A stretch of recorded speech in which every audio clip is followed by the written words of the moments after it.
I nearly did law instead of English literature. And everybody I spoke to at the time, when I sort of tried to take soundings, as you do, from, I'm going to think of doing this. And, well, that's what I tried to do anyway. And try and understand whether, because I love books. I mean, to do English literature for me was a bit of a no-brainer, because I love books, I love reading, and I was really interested in doing more of that. And a lot of people said, you can come back to law. You don't have to do it now. If you're not really sure, and I wasn't completely sure, you can come back to it and you can retrain, you can do like conversion courses and stuff, so you can come back to it. And so I thought, okay, well, that seems to make sense. I don't really want to start something I'm not really sure about. I just didn't want to. And I knew also doing a law degree would be a bit like your degree, Steve, lots of hours, full on, et cetera, et cetera, et cetera. And I just didn't have that desire at that point in time. So I did the English literature. And it was only after I can tell you the exact moment, I'll start this, the exact moment when I decided I'm going to give the bar a shot. I was standing in the shower in a flat in Bristol. There we go. Picture that, if you will.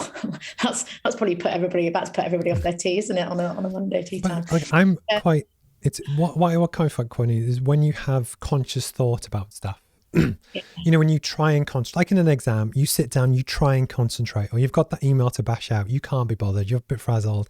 Trying to concentrate never delivers your best work. Often for me, it's when you have that subconscious thought when you're doing other stuff, be it in the shower, or for me, driving kind of works, or running, or random stupid stuff is often when I do my best thinking. So it makes perfect sense. Totally.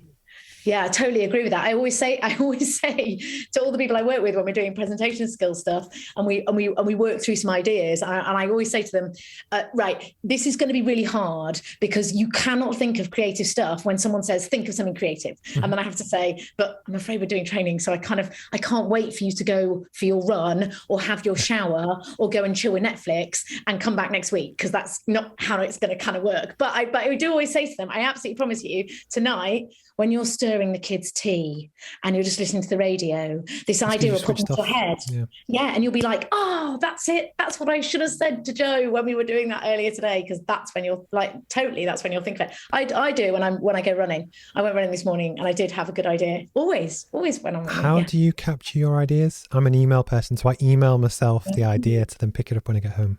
Oh, that's very efficient. Oh no, I'm not efficient. No. So when I'm running, honestly, I just try and remember it. So often I say it out loud. If you see a mad lady going down the street kind of saying something out loud, it's probably me trying to remember an idea. Honestly, because if I stop, I suppose I could stop and write a little note on my phone. If I stop, I find it really hard to get going again. The truth is, Steve, I'm actually a sort of fast waddler. I'm not really a runner. So in order to keep the fast waddle going, I can't stop. I have to just keep going. And then when I get in, I'll write down the idea. That's what I'll do.